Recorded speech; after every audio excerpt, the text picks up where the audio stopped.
Idukki ചതുരംഗപ്പാറയിൽ 10,000 litre കോടയും വീട്ടിൽ സൂക്ഷിച്ചിരുന്ന 60 litre ചാരായവുമായി ഒരാളെ എക്സൈസ് സംഘം അറസ്റ്റ് ചെയ്തു.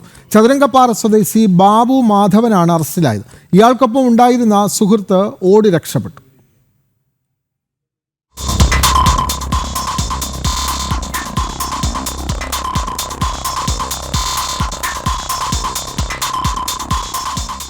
ചതുരംഗപ്പാറ കേന്ദ്രീകരിച്ച് വ്യാപകമായി ചാരായ വിൽപ്പന നടക്കുന്നുവെന്ന രഹസ്യവിവരത്തിന്റെ അടിസ്ഥാനത്തിലാണ് ഇന്ന് പുലർച്ചെ എക്സൈസ് സംഘം ബാബു മാധവന്റെ വീട്ടിലെത്തിയത്.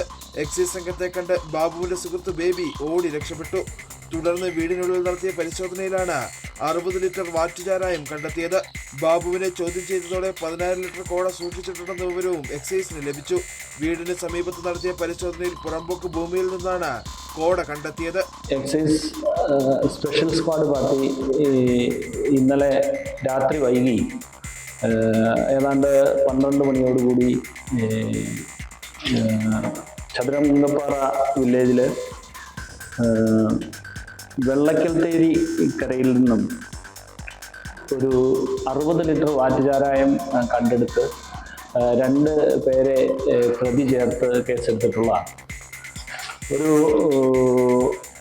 ചുണ്ടങ്ങാക്കരയിൽ വീട്ടിൽ കുഞ്ഞുമാധവൻ മകൻ ബാബു മാധവൻ, അതുപോലെ ചെമ്പേരിൽ വീട്ടിൽ മിഖായൽ മകൻ ബേബി എന്നിവരെയാണ് പ്രതി ചേർത്തിട്ടുള്ളത്. ബാബുവും ബേബിയും ചേർന്ന് കാലങ്ങളായി മേഖലയിൽ ചാരായ വിൽപ്പന നടത്തി വരികയായിരുന്നുവെന്നാണ് വിവരം. ഓടി രക്ഷപ്പെട്ട ബേബിക്കായി എക്സൈസ് സംഘം അന്വേഷണം ഊർജിതമാക്കിയിട്ടുണ്ട്.